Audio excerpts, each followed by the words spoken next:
Welcome to Lacrosse Classified, your go-to source for all things NLL and box lacrosse. We will bring you the biggest names and best storylines in the world every single week. So settle down and listen up. It's time for Lax Class.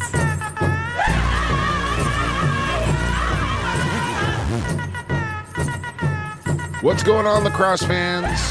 Welcome back to Lacrosse Classified, right here on the Lacrosse Culture Daily Podcast Network for Lax Class 356. Back to our regular scheduled programming here on a Wednesday. Appreciate your patience last week.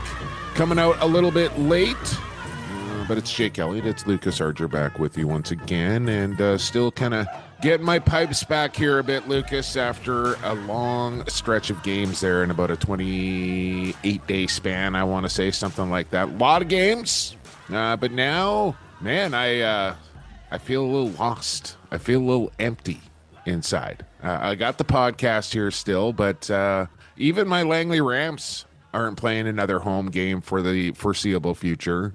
High school football is way off in the distance as far as the championships go, so I'm on cruise control here essentially for the next couple of months until hopefully NLL training camps start. And there's gonna be a lot of hill climbing, Lucas. There's gonna be a lot of disc golf playing here in the months of October and November as we get set for hopefully the start of the National Lacrosse League season. But I'm a little bit lost today. How are you doing? What's going on?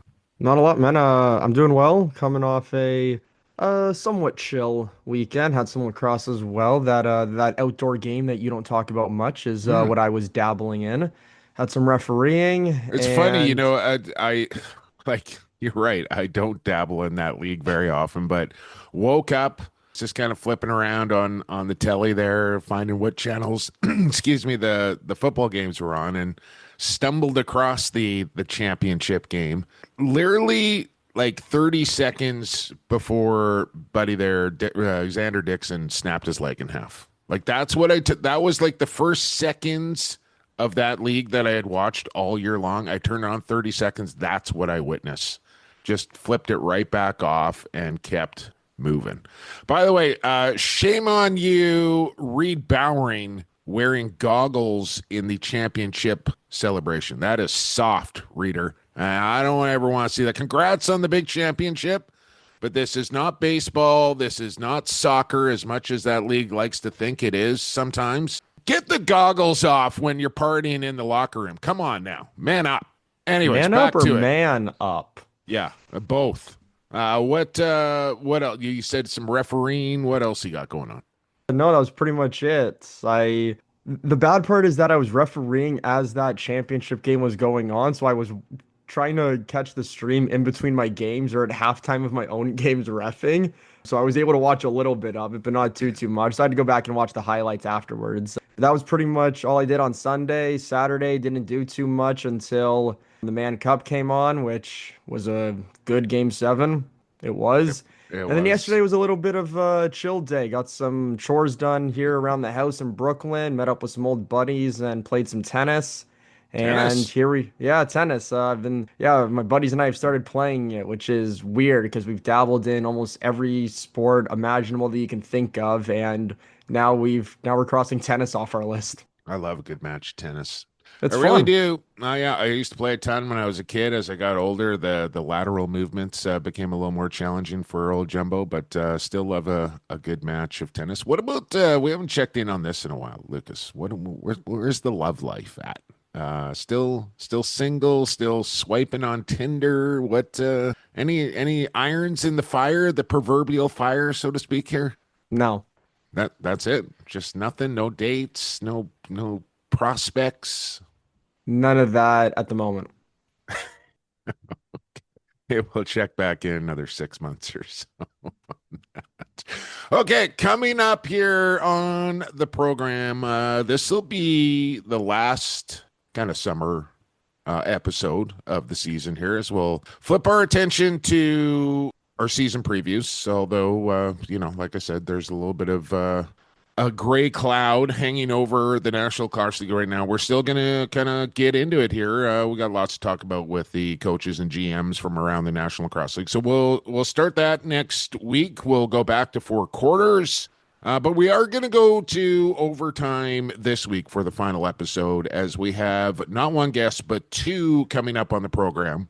We will still have our report cards this week, our final report cards. Hopefully it is a good one. Passing grade, hopefully, for the, you don't want to go to summer school. So report cards are coming up. Goalie Factory, well, there's no more real goalies of the week. I suppose we could do this one, and the default would be Doug Jamieson. I think no question there. But I think we're going to take a little time off as far as goalies of the week or save of the week, but we'll get back to it when the NLL season starts. But we'll still talk a little Goalie Factory. They got something new going on over there just recently. So we'll talk about that. We will have our Rycor standout players of the week, one more week here. And then I think we'll just make one of the interviews next week brought to you by Rycor Construction for a couple of months until we get back into the action and can have standout players of the week. We will have, well, speaking of standout players of the week, the Mike Kelley Award winner. That is the MVP for the Mann Cup. Six Nations Chiefs, Ryan Smith, Rochester Nighthawks as well, Team Canada, all of it. Smitty, Ryan Smith will join us in period number 2. The commissioner of the Western Lacrosse Association, friend of the program, Paul Dal Monte, will join us in period number 3, and we'll kind of tie a bow on the WLA season and kind of get the perspective from the Western side of things post-Mann Cup as well. And then in overtime, we will give you our Lax Class Lock of the Week. And like I said to you last week, Lucas, and I'll say it to you again here, this next 2-month stretch, there's no lacrosse, right? So the NFL is cranking up. I'm not doing so good on my pick 'em pool so far anyways. I'm developing a new strategy for the coming weeks. I'll maybe divulge that a little later. But I think we'll pick some football this week. We'll just bounce around. Maybe we'll do some baseball. We'll do some football.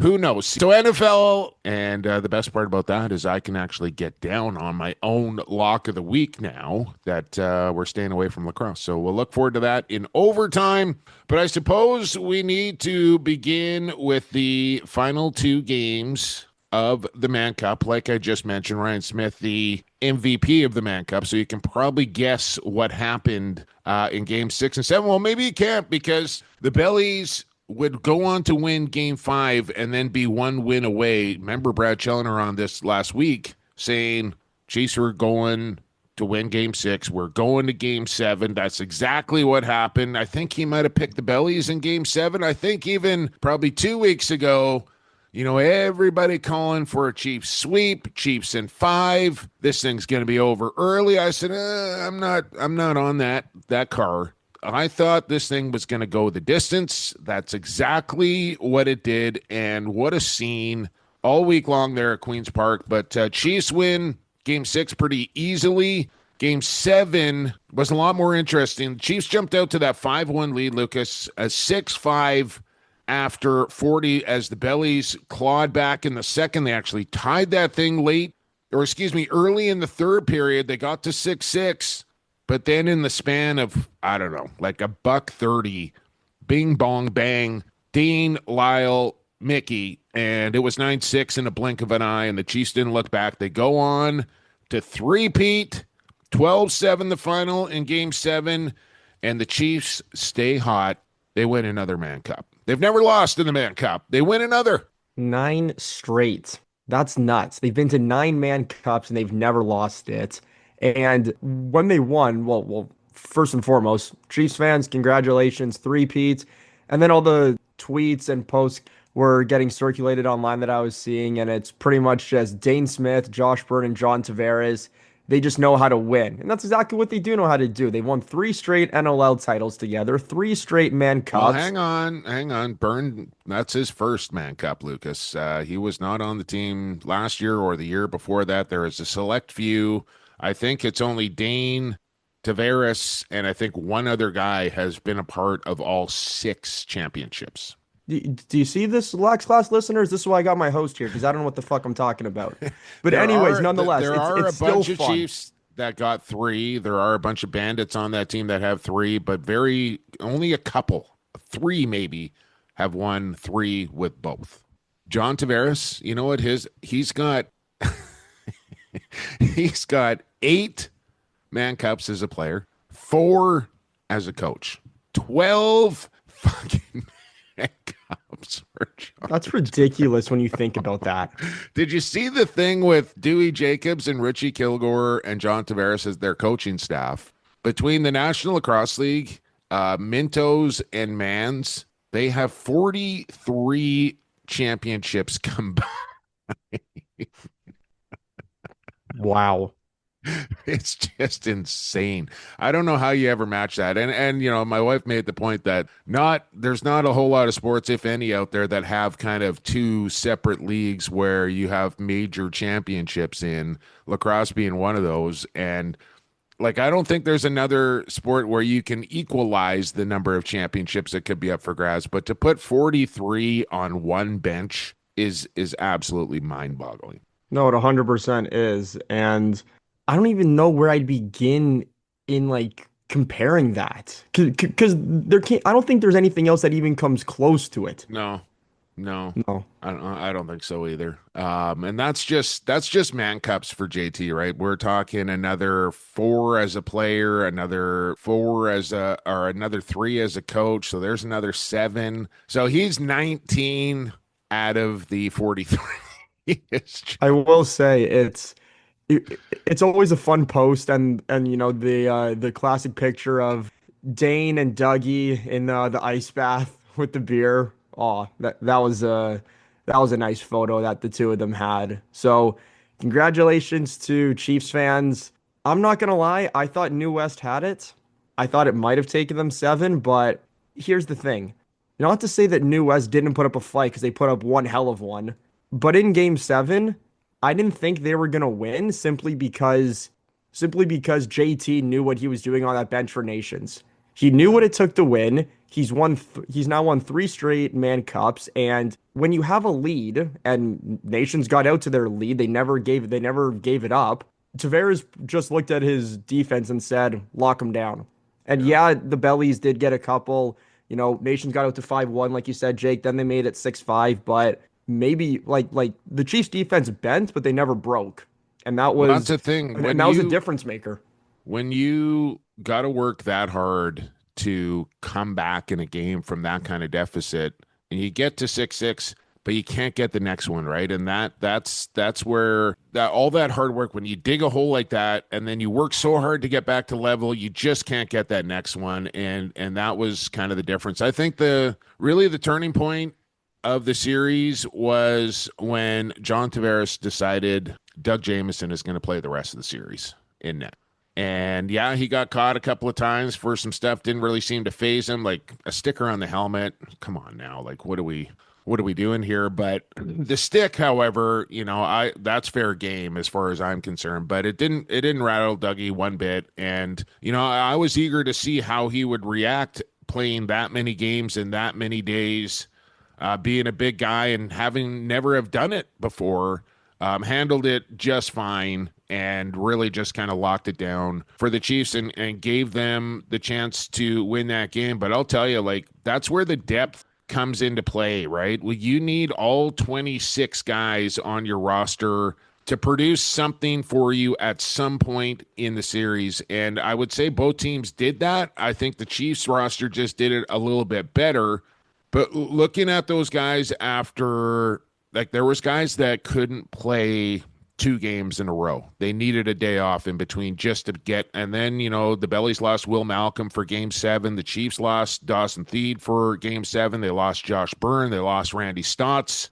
Shane Jackson was walking around on one leg. Like, Henrik wasn't right. Wiedemann wasn't right. Owen Grant wasn't right. Like, there was guys that were just, like, I can't imagine trying to get through a 7-game series of that kind of physicality.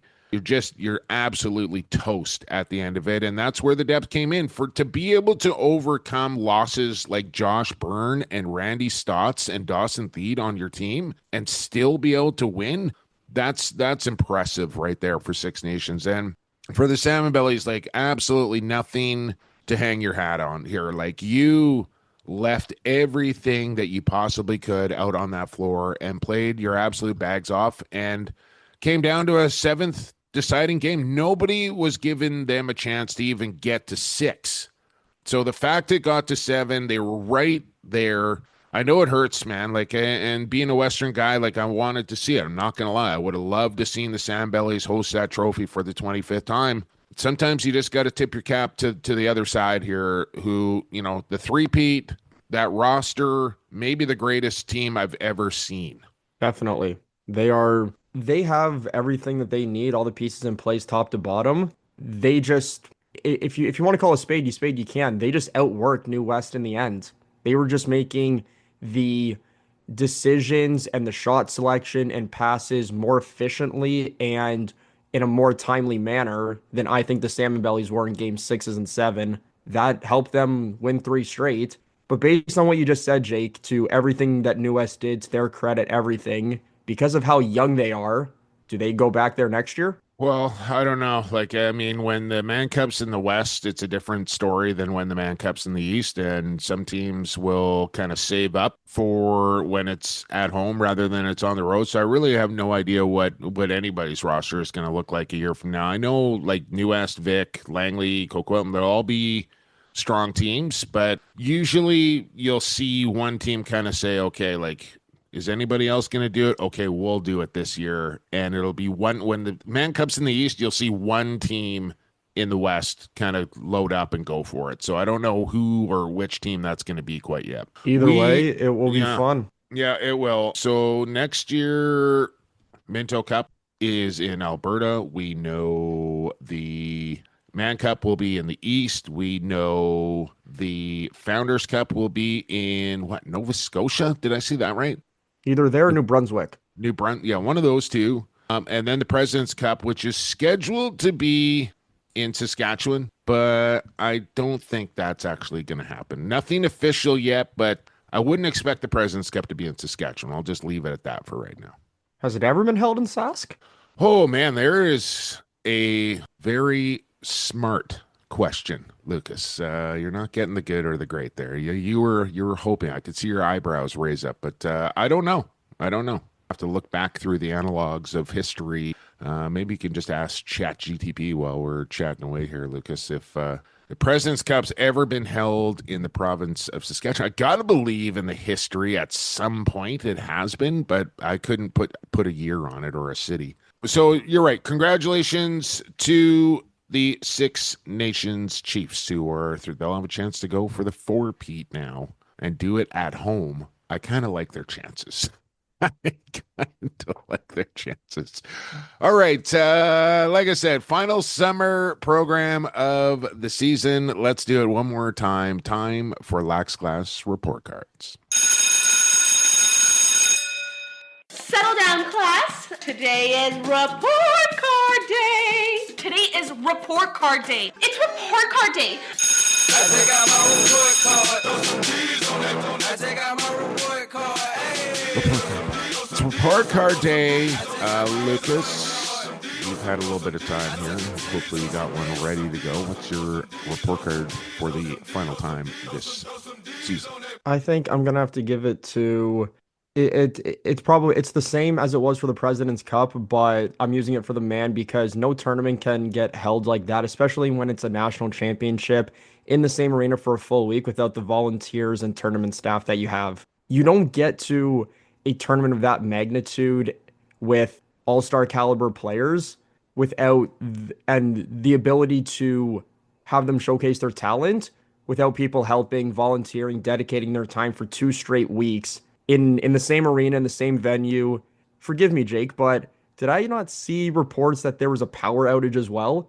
So I'm sure the town of New West was also scrambling to get that sorted out prior to Game 7. So I'm sure it was a bit of a, definitely a curveball thrown at them. But the tournament staff, town of New West, just kudos to you for putting on a great tournament for 2 weeks. And for the volunteers, if they did give up their time to get off work, well done. Yeah, I want to throw the fan base in there as well for, not only the city of New Westminster and the loyal Salmon Belly fans, but I know fans came from far and wide, right across the country to make it to the Mann Cup. Even had a guy that booked a flight before he even had a ticket to Game 7, and then Game 7 was sold out. Still managed to make it into the building somehow, some way, so good on him. But there was people coming from everywhere. It was a near sellout, if not a sellout, for every single of the 7 games. To all the Chiefs fans as well. Like, there was more and more drums every single game. There seemed to be more and more Chiefs fans every single game.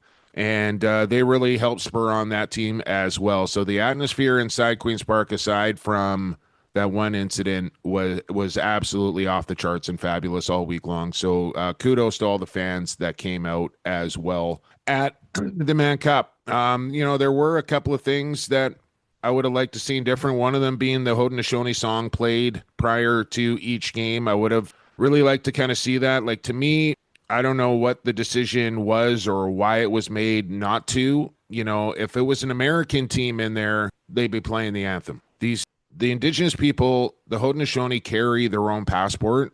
They are a sovereign nation, and it legit bothered me that they didn't play their song prior to the game. So that was one thing that I've been sitting on my chest, and I just wanted to mention, like, we saw it at the Minto, we saw it at the Founders, we saw it at the Prezi. I don't know why we wouldn't see that at the Mann Cup, especially with 6 nations playing in that series. So I will say that. My report card will not be particularly favorable this week. I was kind of thinking, like, what do I want to talk about this week? Been seeing a lot of people online bringing up the fact that we just haven't heard anything on CBA negotiations and what's going on. We're having a draft. We're releasing the schedule. There's no free agency. What's going on with the CBA? How come we're not hearing anything from the CBA? And I get that frustration. For me, I would rather have those guys sitting at a boardroom table or behind closed doors or on a Zoom call or whatever the case is, doing the work instead of updating the fans on what is happening with negotiations.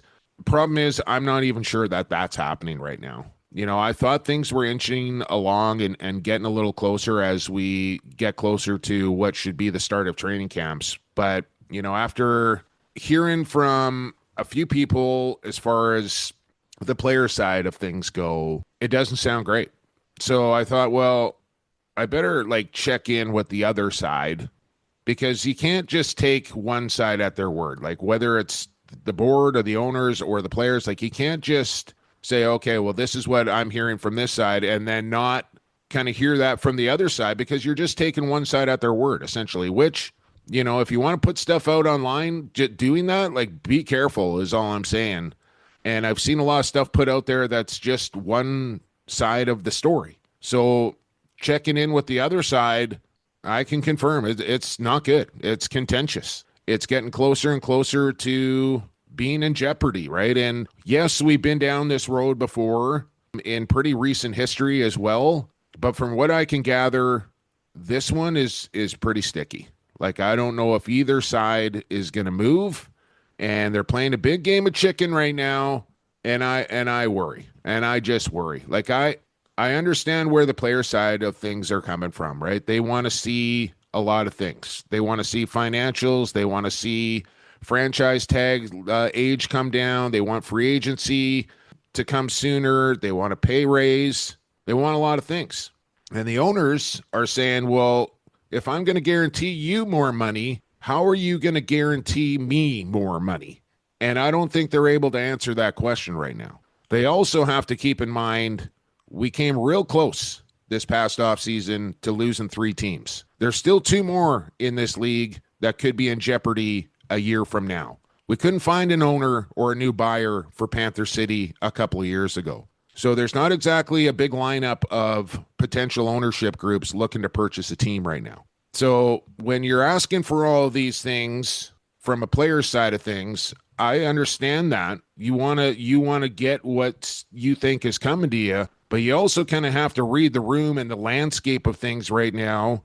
And there's some serious business going on that's not great.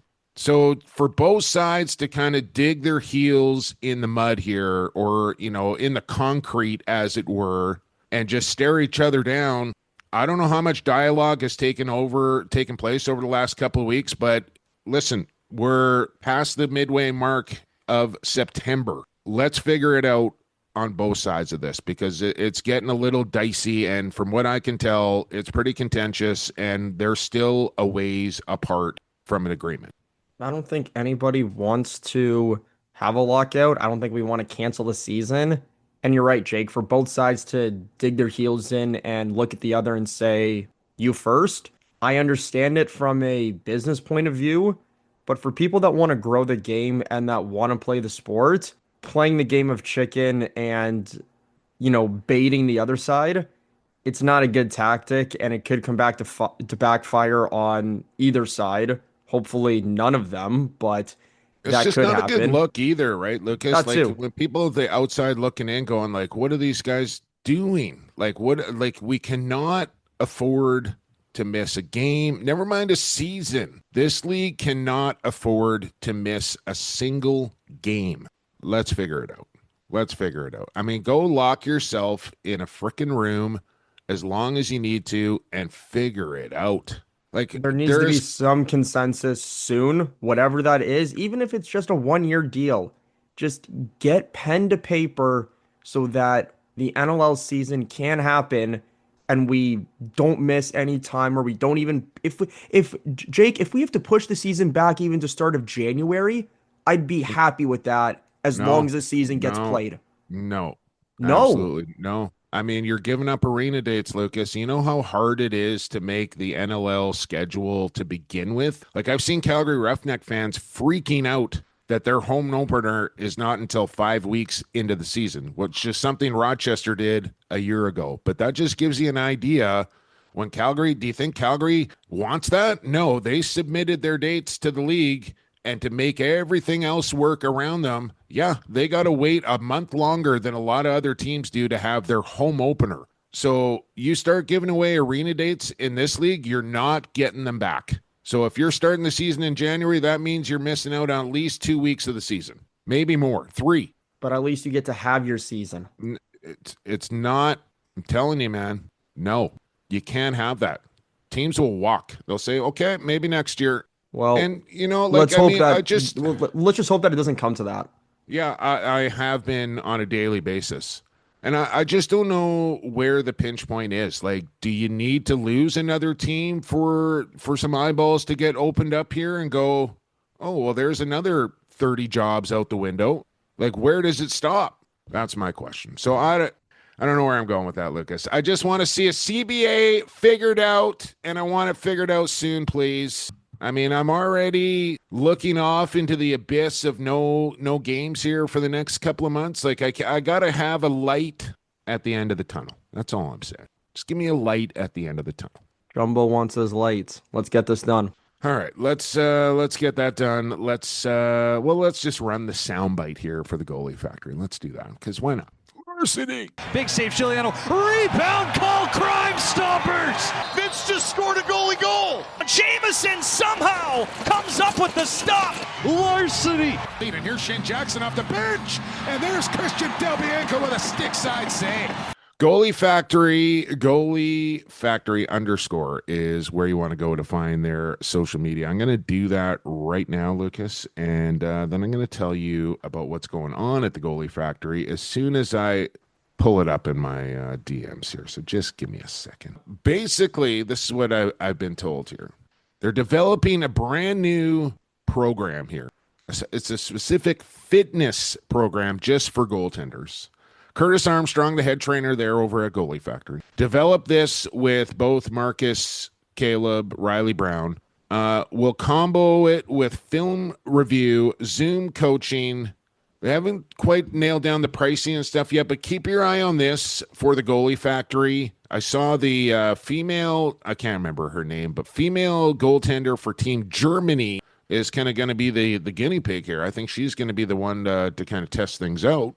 But new program coming here from the Goalie Factory on the cutting edge of developing the next wave of goaltenders here, especially in the Lower Mainland. But like I said, Germany, they're working with Germans at the Goalie Factory over Zoom and all the rest of it. At Goalie Factory _ is where you want to go if you want to get better at playing goal.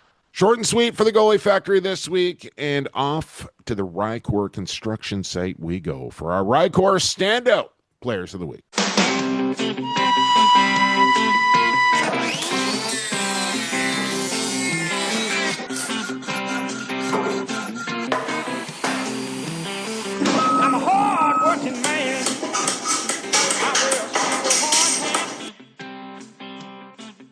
Ride, volcano. My cat's going crazy right now. She gets Danny's hair elastics, and it's like the best toy you've ever seen. Cats are so simple. Like you crumple up a ball of tinfoil like that. You go out and buy like a $20 scratch pad with all the bells and what pays it no mind. You scrumple up a piece of paper, fun for hours for the kid. Anyways, Rycor Construction standout players of the week. Brought to you by, of course, Rycor Construction, family-owned, serving the Lower Mainland, specializing in all residential interior and exterior renovations, kitchens, bathrooms, full home renos, additions, flooring, finishing, backyard transformations. They do it all, and they make it stand out. 20 years in the construction industry, quality craftsmanship, exceptional client experience. That's what they're going to deliver. At RycorConstruction.ca is the website. At Rycor Construction Inc. is their social media. Lucas, your standout player of the week. I'm going to give an honorable mention to a couple people, and then I will name my player of the week. The honorable mention this week, I think it would be disrespectful to not mention the two men that called the Mann Cup in Jake Elliott and Brad Challoner. Oh. Boys, kudos to you. 2 straight weeks of calling the Mann Cup. That is hardworking. Well done.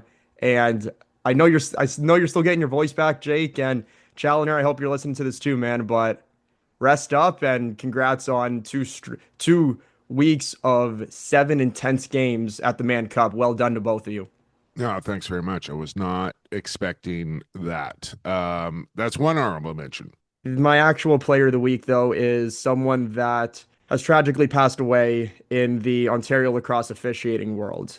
Frank Lawrence passed away unexpectedly this past weekend. And for those of you that don't know, in the Ontario lacrosse landscape, there is a tournament that we have every year called qualifiers. It is the highest rated A-ball teams in the U13, 15, and 17 division, formerly Pee Wee, Bantam, and Midget. And they compete in 2 weekends of lacrosse and then on to their provincial finals. And Frank was sort of the man that spearheaded the creation of the tournament to showcase the best lacrosse players in minor possible. And then he took on a role in officiating and became a high-level official. He has mentored, I don't know the number, I'm not going to speculate, but from my knowledge, he has mentored some of the greatest lacrosse officials in the NLL ever, even back when it was the MILL. So Frank definitely had an impact on many officials and even players' careers and their lacrosse journeys in Ontario, and I'm sure across Canada as well. Rest in peace, Frank. You were a officiating legend here in Ontario, and we know you're in a better place now.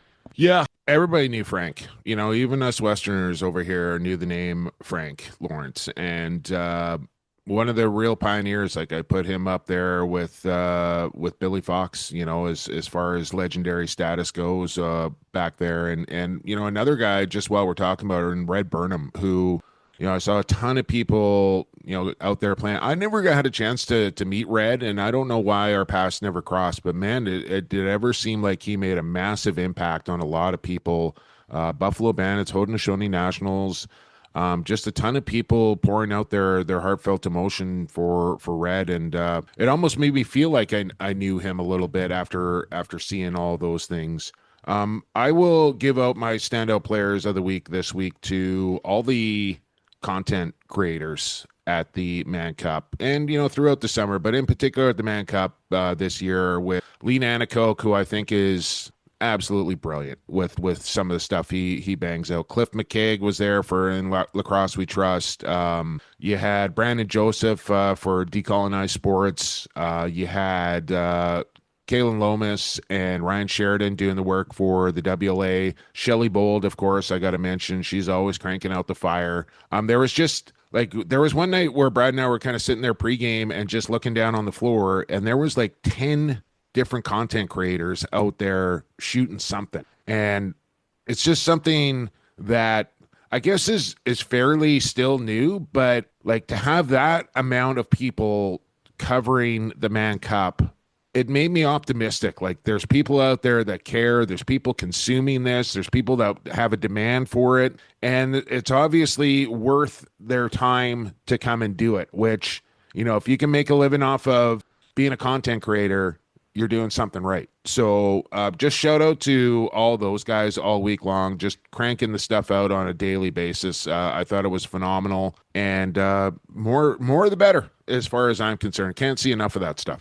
No, you can't. And you just said it. There are people that want to cover it, that are helping grow the game, and kudos to everybody that wants to be a part of that, because lacrosse is still growing. It's going to continue to grow, and and with everybody that chooses to cover it and support it, post it, whatever, it's only going to help in the lead up to LA 2028, as we are less than 3 years away from that, Jake. And that's going to be a sight to behold when our sport, Canada's national sport, will officially be at the Olympic level. There you go. All right. Well, we got to get going here, Lucas. We got the Mike Kelley Award winner, the Mann Cup MVP. Ryan Smith joins us next year on Lacrosse Classified, right here on the Lacrosse Culture Daily Podcast Network. Smitty, next here on Lax Class. This is Matthew Carrick, and you're listening to Lax Class. Welcome back to Lax Class as we move into the second period of action. I'm almost ready to turn the page in that regard. But one more episode to go with periods, then we're into quarters. But here in period number 2, it's all about Edge Dynamics. Sharpen your brand on a global level. That's what Edge Dynamics is going to do. They're going to create strategic marketing and advertising strategies for you. They're going to help you build up your organization with limited resources. Edge Dynamics Digital, their social media, edgedynamics.ca, their website, and let them help out your organization. Get those registration numbers up and do it on a budget with the help from Edge Dynamics. This guy's been real dynamic, and in particular over the last 7 games. I don't know if you saw this or not, Ryan, but the Lax Mag putting out a stat line of your goal scoring prowess over the last summer season and NLL season. I think I saw the total. Lucas, you can back me up on this. 121 goals in the last 52 games. You led the Mann Cup in scoring. You're now a Mann Cup champion. You're first. Ryan Smith on the pod. Welcome to Lax Class, Smitty. How you doing? I'm doing well. Thanks for having me on. Excited to be here. Well, I'm excited to have you, man. We haven't done this yet, have we? I feel like No. I'm always talking about you, but I've never, I even had your old coach from Robert Morris, whose name is escaping me right now. Help me out. Coach McMinn. There you go. We've had him on talking about you. We've talked a lot about you here on the show, but we've never had you on, so I'm glad to do it. And rightly so this week, man. Mike Kelley, award winner, the MVP of the Mann Cup. I know you led the league in scoring in the major series here, Ryan.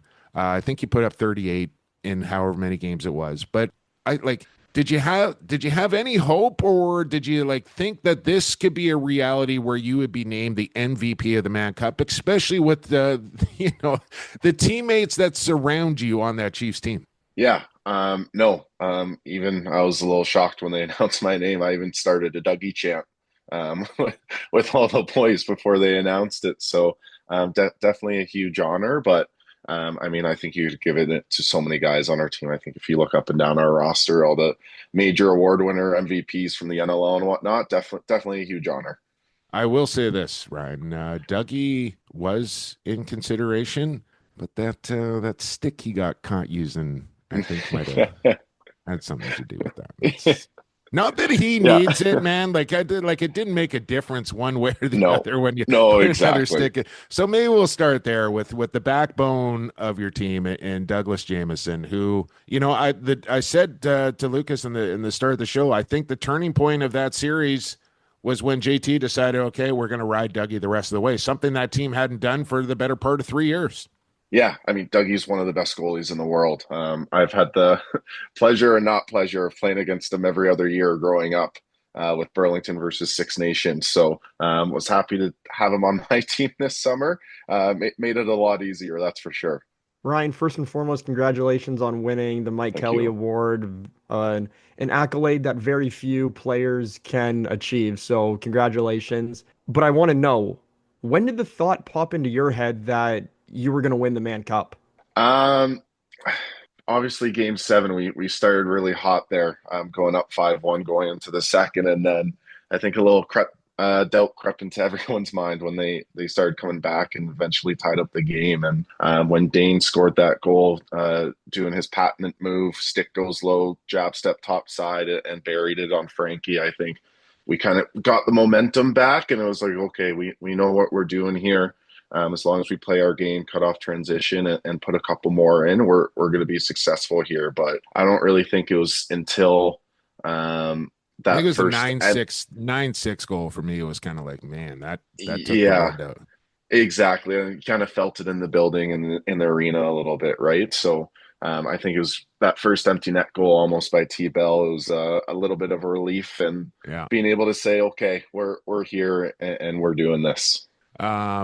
Have you been working on your Dane Smith jab step? Has he been trying to maybe help you out with that a little bit? No, I'll leave that athletic move to him. I don't have that in our arsenal, that's for sure. Well, you had more goals than anybody in the Mann Cup. I think you had 14 in 7 games. You're one of the most consistent players out there. And, I was on the broadcast, I mentioned to Brad, like, when you look at the right side of the Six Nations Chiefs with Randy, Lyle, Dane, and yourself, like, that might be the best 4 right-handed players on the planet right now. Like, what is it like playing? And then, I mean, you go across the other side too. We all know who's playing up front there, Ryan. But what's it like being surrounded and playing with that guys that are that uber talented? Yeah, it definitely makes it a lot easier. A lot of focus goes onto them and how dynamic they are as ball carriers, and it's super easy playing with them as well. With Dane, if your stick's up and there's a sliver of space, the ball's going to eventually find its way into your stick for a good opportunity. And with Lyle, he just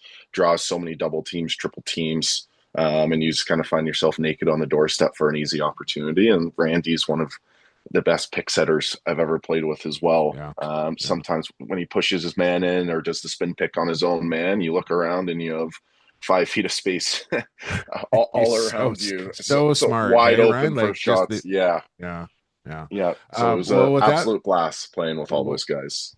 With that being said, too, like you guys can go out and play free and play a little street ball out there from time to time. But the coaching staff, and I mentioned this to Lucas as well, a combined 43 championships between the NLL and Summer on that bench with Dewey, Richie, and John Tavares. I would imagine that is your first experience playing under JT. What are you going to take away from your summer with the GOAT? Yeah, I mean, just the poise of everybody up front. Didn't matter if we're down a couple goals, ahead by a couple goals. The demeanor and calmness is really something that I think is evident in a lot of championship teams. I mean, watching Buffalo play, they never get frazzled on offense. So I think that's one major part I'm going to bring back to Rochester. And then, just some of the power play plays, 6-on-5 plays, and all of that fun stuff as well. Just turn the book right over to Hazer, eh? Just exactly. Smitty, aside from playing in Peterborough this past year when you guys went on the road, it wasn't a lot of times that you guys were playing with 3,000 plus fans in the arena. What was that like at QPA for 2 straight weeks? Yeah, it was my first time ever actually playing out west in one of the WLA barns. I personally got the goosebumps walking out for game 1, hearing the Oregon Go, the Go Bellies Go chant, and then hearing the drums start going on our side as well. So I think that was one of the coolest feelings I had as a lacrosse player, including NLL as well. Just being that atmosphere, smaller barn, everybody's right on top of you. It's loud. I said it a couple times, that goal they scored with a second left in game 1 to send it to OT. I think that's the loudest I've ever heard in an arena. So it was definitely a super cool atmosphere and a super cool experience playing in. So here with Ryan Smith, I'm kind of like, I'm hearing 2 different things here. Are we going to try and run it back here with the Chiefs for your second Mann Cup, or is there maybe the potential to spend a little summer here on the West Coast, Ryan, if a WLA team comes a calling? No, definitely the plans to play our Six Nations again. It was a great summer. The arena's 20-25 minutes from my house, the ILA. So one of the best summers I've had in a long time playing lacrosse. You got the chicken wraps too. You got exactly. Exactly. Well, you mentioned the atmosphere in Queen's Park, but for you being Caucasian and kind of immersing yourself into an indigenous team and playing on Six Nations territory and hearing all those drums kind of banging in support of you and the team, like I've never been able to kind of experience something like that, but I imagine your eyes got open to a lot of different things culturally as well, being a part of that team. 100%. And I enjoy learning about the history of the game and everybody's background and whatnot. So it was super cool to have kind of those conversations with some of the fans, some players on our team and whatnot, about some of that stuff and the history of where it comes from. So no, it was a super cool experience, especially in the Mann Cup, just hearing the drums. And, you know, I'm a Lax rat, so growing up watching all the Minto Cup games that Six Nations is playing in, hearing the drums, all the Mann Cup games and Ontario final games that I went and watched when I was younger and while I was in junior and whatnot, was super cool. With that being said, I mean, you're going to have another experience come NLL season, hopefully, with the Rochester Nighthawks now being owned by Seneca Nation. I think this is an amazing purchase for that nation, that community, that team. What do you think is going to be like maybe different in Rochester now with that new ownership group? Yeah, super excited that we're able to stay in Rochester and stay in front of the best fans in the league.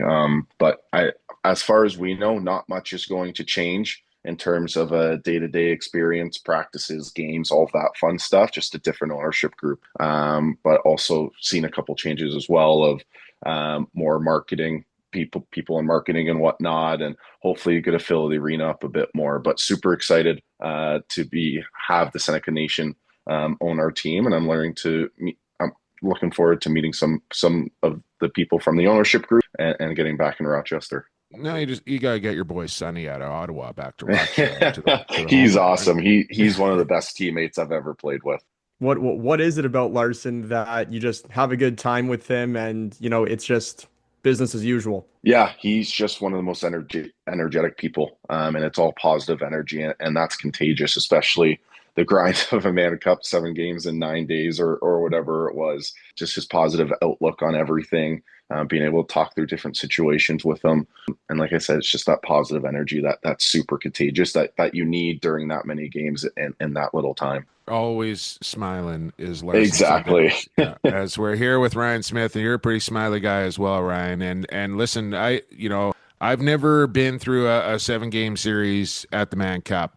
But watching those guys at the end of that, like we saw Randy go down, Josh go down, Dawson couldn't play in Game 7. We saw Bellies in and out of the lineup that just couldn't go on back-to-back nights. You know, you'd watch guys fall down on the floor in Game 6 or into Game 7 and how much longer it took them to pick themselves up back to their feet. Just talk about that grind that you just mentioned, playing 7 games in 9 nights and having it be as physical as it was. Like, I made the point looking at the two teams' penalty minute totals going into Game 7 were about the equivalent of what a team would do in 18 games in a regular season. That's how physical that series was. 100%. Yeah. First and foremost, want to shout out our amazing medical staff we had there. Mama Bear. Yeah, we got to get her. She just had a birthday too, by the way. Yeah.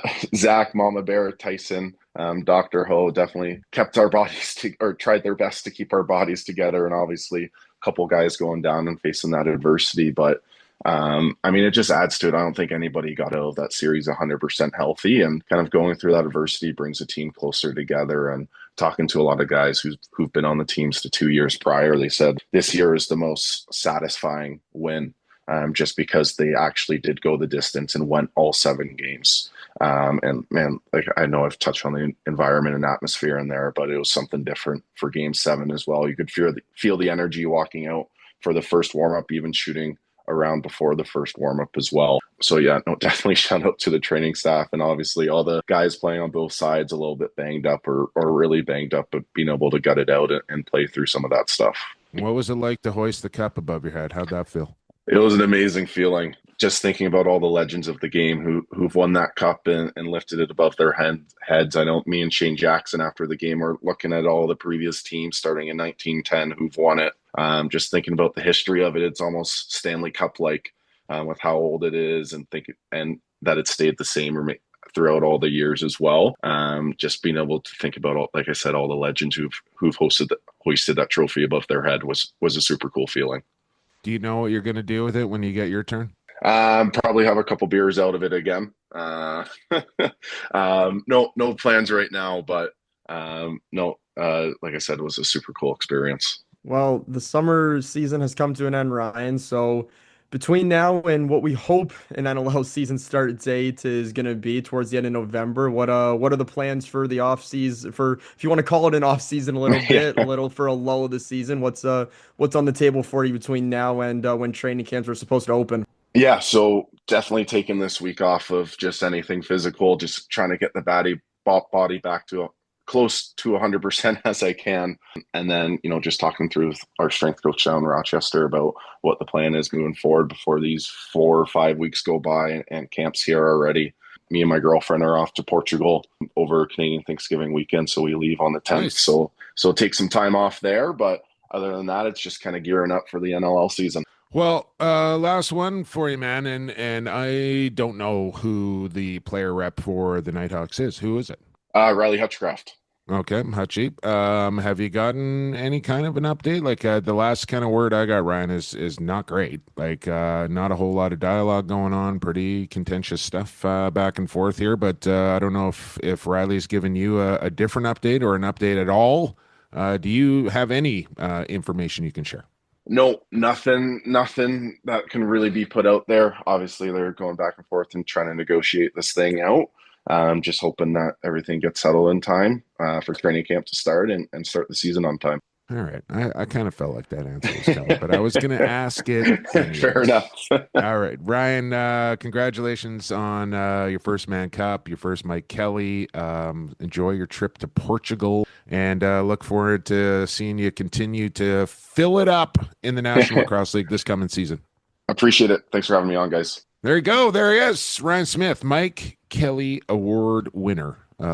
Scored more goals in that Mann Cup than anybody else, Lucas, and led the league back east as well as far as scoring goals. And you think about all the guys in that league, never mind just on his own team, but the rest of the league as well, and he was number one out of them all. This guy is about as an elite power forward right-hander as you're going to find in our sport. Oh, 100%. 121 goals in 51 games he had. That is ridiculous. Oh, hey, now that I say that, did you see the 15 I put up in 1994 back in my? Of course I did. Year? Lax Tillyman had to give you a shout out. You were something of a scoring prowess back in the day. Hey, 15 goals for Jumbo. Oh man. And then I think I averaged like one a year in senior. I think I went like 4 years without getting one. Might have popped off for a 2 or a 3 goal. This guy's doing that every single game. Penalty minutes, maybe not so much, but it's that's a whole other conversation. But anyways, great to meet Smitty. Yeah, I think he's got 50 in him this year. I'm gonna call it right now. Smitty's 50 goals. Smitty's dropping 50. That's hot. That's hot. That's really hot. You heard it here first. 50 for Smitty. I like it. All right. Let's take a break. Let's move into the third period, and we'll kind of get the other side of the Mann Cup. We'll talk to the commissioner of the Western Lacrosse Association. This guy's won Mann Cups before. Paul Dal Monte joins us next. Stay classified. This is NLL Hall of Famer Sean Williams, and you're listening to Lax Class, your go-to source for all things NLL and box lacrosse. Third period action is underway here on Lax Class 356. Great chat there with Ryan Smith. And now we are joined by the WLA commissioner and I want to say 5-time inductee into the Canadian Lacrosse Hall of Fame, amongst other things. Paul Dal Monte, Mann Cup champion himself. Paul Dal Monte back on Lax Class. Commissioner, thanks for doing this. How are things? Have you decompressed over the last couple of days? I know you're just running around endlessly, putting out fires or doing one thing or another. Have you had a chance to kind of calm down and relax a little bit? Yeah, a Sunday of turning my phone off and watching NFL football from morning till evening was a good I was did the exact was a same good thing thing. for me to do and slow things down. And now, believe it or not, I'm already, in addition to wrapping up Man Cup stuff, starting on next year. So yeah, all good. Good to hear, man. Well, I know, things did not particularly go the way that you or the West, or even me, for that matter, Paul, were hoping with ending a 34-year drought and bringing the Man Cup back home to the West since 2015. But man, did it ever come close? And it went the distance here. And I said to Lucas, like everybody was saying, Chiefs in 4, Chiefs in 5 before this season or series even began. And we get to a game 7. Had a sellout at Queen's Park for all 7 games. Just some of the best lacrosse I've ever seen on the planet, and 2 of the best teams I've ever seen as well. I think, as a whole, you can kind of recap your thoughts. But for me, this ranked right up there with one of the greatest, if not the best Man Cup ever. Yeah, thanks for that, Jake. I don't disagree. The on-floor stuff was second to none. Back and forth. 2 obviously very, very good teams. Kudos to Ray Porcelato and Jason Bishop for really doing a good job.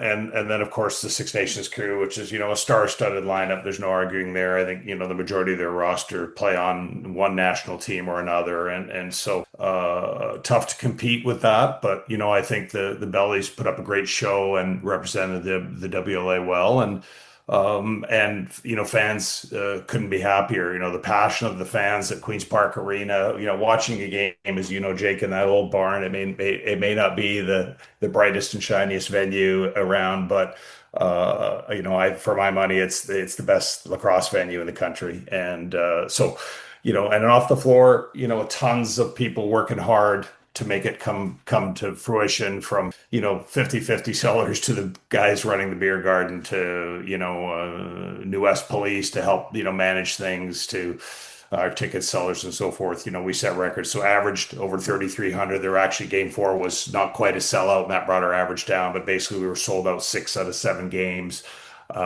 Tens of thousands watching online and hearing your broadcast with Brad, obviously, and then in social media and the like, we were great. We had over 3 million views in social media on the variety of platforms and our website, and tons of photos and videos and great coverage across the lacrosse community, whether it was Lax Mag or otherwise. I thought it was excellent in terms of an overall event, and so on reflection, very, very successful event. We just came a little short in terms of winning the Man Cup. Yeah, and with that being said, Paul, not all sunshine and roses here, right? There was the incident in the stands that got some headlines. And I would say with that, I've seen fights in sporting events and stands 1,000 times. This is not something that's unique to lacrosse, and unfortunately, something happened. It could have been a lot worse than it actually was, but unfortunate there. And maybe you can touch on this. I know there's been a lot of heat about some of the streams and a couple of the issues, and maybe the price point as well for charging.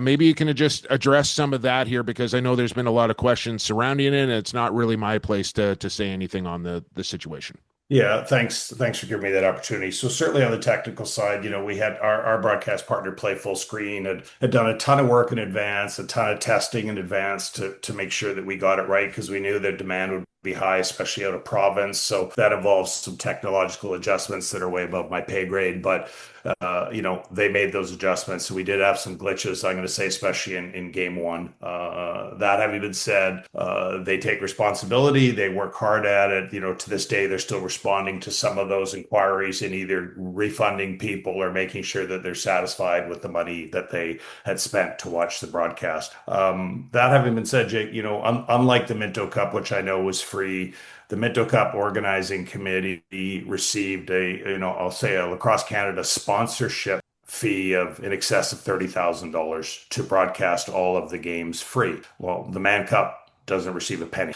And do we know why that is? Not to cut you off, but do we know why one does and the other didn't? Or how come it's the President's Cup, Founders Cup, or where's the playing field tilting there? I don't understand that. Yeah, and so my understanding is, and not to, throw anybody under the bus, is that there was a private sponsorship that came through Lacrosse Canada. So my understanding is not Lacrosse Canada money per se, but a third party partner through Lacrosse Canada that was willing to offer that cash in order to make games and broadcasts free. Okay. Yeah. That having been said, the Mann Cup represents the largest revenue generating opportunity for the Western Lacrosse Association. Not only does it fund league operations for 2 full years until we host again, it also supports our team's general operating expenses over the course of 2 seasons.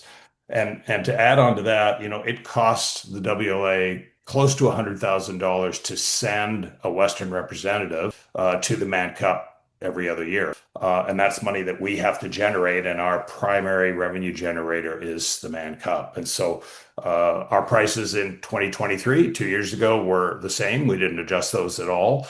Our ticket prices went up slightly for the first time since 2017. And so, we think we're fair value.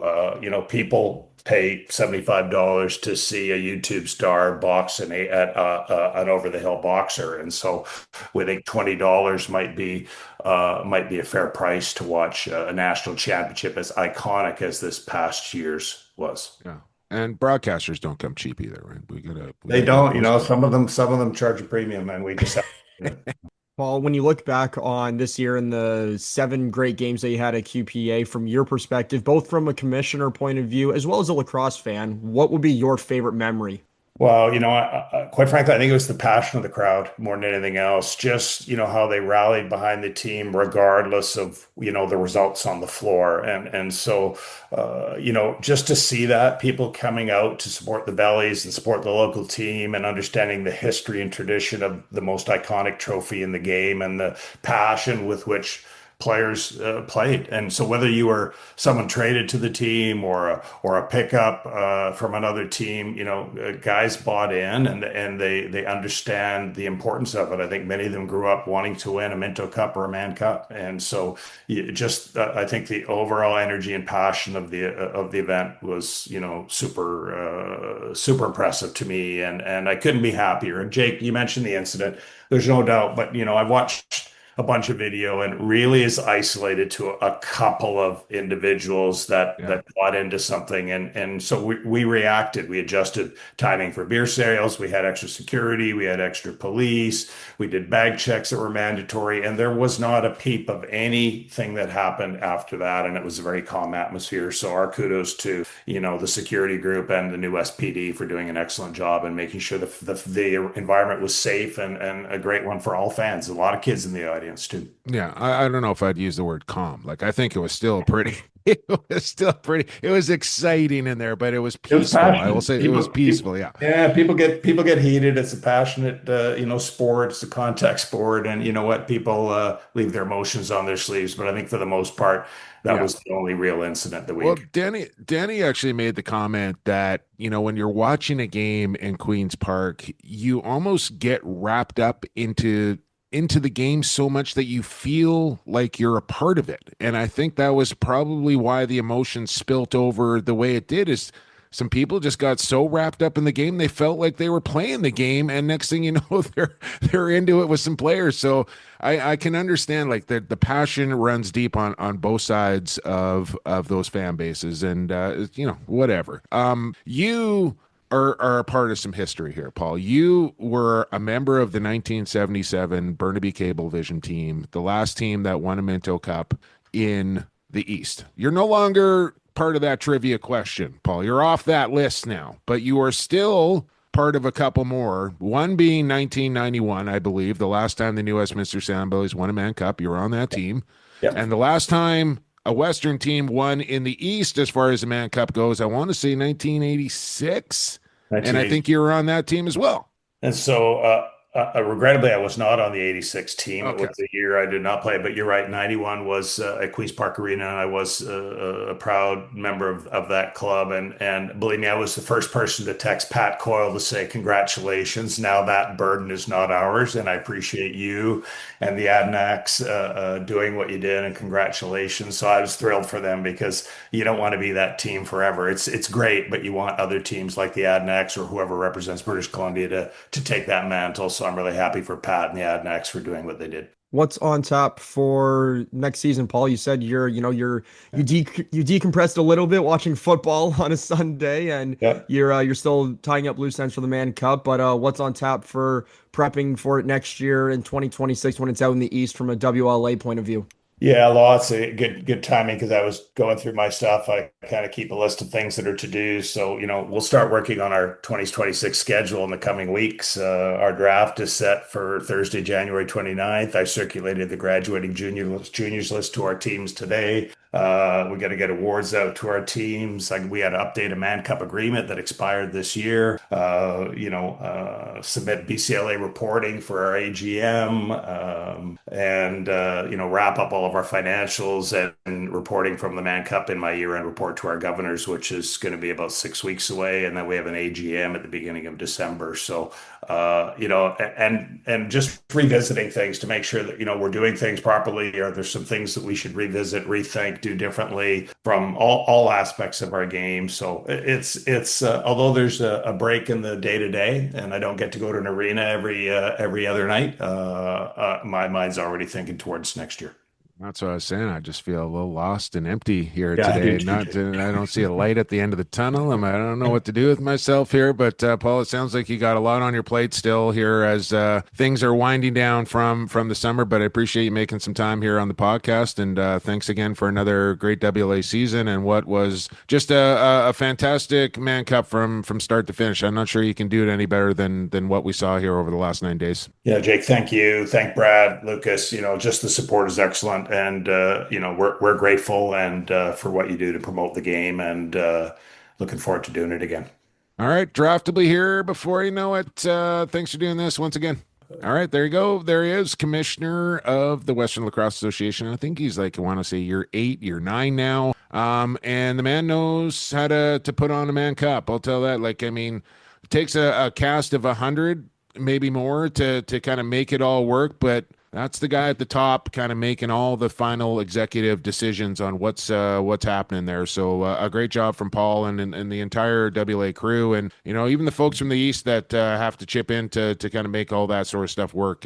Again, Mann Cup I will never ever forget, and one of the the lasting memory for me, I think, not the Chiefs winning their three-peat or what the atmosphere and it's going to be Shaggy for me. Running out onto the floor in Game 5 and hearing that crowd chant his name, that is going to be one lasting memory from that Mann Cup I will never, ever forget. Picture is worth 1,000 words, and I'm sure that will live rent-free in your mind for years to come, Jake. But no, great 2 weeks inside QPEA as I was watching it on the stream. Great to hear 2 legendary voices on the call each and every night. And once again, even though it's not what you want to hear, Jake, congratulations to Six Nations. Yeah, no, I got a lot of people on that team that I highly respect. I'm friends with. The better team won at the end of the day. They won the Game 7. They did it. So congratulations to them. You're right. And just to kind of cap it off here for the summer, it is completely not lost on me the summer of opportunity that I had this year. This, not only is this a Mann Cup I won't forget, but also a Minto and a President's Cup. To have the opportunity to call 3 major championships all in one summer, I don't know if I'll ever get that chance again. I don't know if anybody will ever get that chance again. And I just want to make it known that summer right there will be one I will remember for the rest of my life. It's not lost on me how blessed I was to be able to have that opportunity to do that this summer. So again, I'll be thinking about 2025, summer of 2025 for a long, long time to come for sure. All right, let's take one final break and let's get into overtime here on Lax Class 356. Lax Class Lock of the Week, and then we'll get you on your way here. Stay classified. Associated Labels and Packaging, a fun family company that offers premium quality labels and packaging with unparalleled service. With 40 years of experience, an extensive product catalog, and an ever-growing fleet of equipment, Associated Labels and Packaging is the perfect fit to take your labels and packaging to the next level. This is Ian McKay from the Buffalo Bandit. You're listening to Lacrosse Classified, your go-to source for all things NLL and box lacrosse. Overtime here on Lax Class 356 as we move into the bonus frame for our Lax Class Lock of the Week, which is brought to you by Associated Labels and Packaging. Associated Labels and Packaging. AssociatedLP.com is where you want to go. Labels, packages, they are your people. They have the best technology, the biggest catalog, their environment. They develop all their products with the environment in mind. So if you need a label or you need a package, this is where you want to go. Associated Labels and Packages, AssociatedLP.com. You also want to go to wherever you're listening to this podcast and hit the subscribe button, hit the 5-star review, jot down a few words, and then you want to find us on social media and hit the follow button. Even slide into the DMs if you're feeling frisky. At PXP for Sports, at Larger Sports. Is that right, Lucas? Larger Sports, is that right? Yeah, you got it. Okay. Do that. Appreciate all that. And now for our Lax Class Lock of the Week. Lock of the Week. Hey, let's lock and load it. Oh! Yeah! I am going to be a very rich dude. Ooh, it's a big lock, all right. Lax Class Lock of the Week. Lock of the Week. Like I've mentioned several times here on the podcast over the years, Lucas, the NFL is the hardest league to gamble on, but we're going to do it anyways because I think it's the most fun league to gamble on as well. I don't know why losing money is fun, but man, do I love watching football and having a little something on it. So let's go right to the Sunday night game. We're going to do a little combo here, Lucas, of the Sunday night game and the Monday night game. Now we have the Chiefs and the Giants on Sunday night. We have the Lions and the Ravens on Monday night. Which game do you want to choose? I will choose the Monday nighter. I'll go Lions and Ravens. Okay. And do you want the Lions at plus 4.5 at minus 108 or the Ravens at minus 4.5 at minus 110? Those are good odds. But this is the NFL here, Lucas. You're going to get even Steven across the board here. So what do you want? 4.5 for the Giants or excuse me, the Lions or the Ravens? Oh, look at that. It just moved as we're talking here. 5 points it's up to now. Give me the Lions. Lions at plus 5, over under of 51.5, essentially even money. Over or under 51.5. I will go under. Okay. Chiefs and Giants. I think the Chiefs, there's no way the Chiefs are losing 4 games in a row. Do they cover 6 points on the road is the question. I'm not so sure about that. The total is 45. I like the over there regardless. I'm not so sure I do, actually. I think I might go under, and I think I might go Giants. I'm going against the grain of what I actually believe here. This is going to be a juicy parlay, folks, here for Giants and under and Lions and under. Sunday night, Monday night. Look for it on CoolBet, coolbet.com. Lax Class exclusive parlay.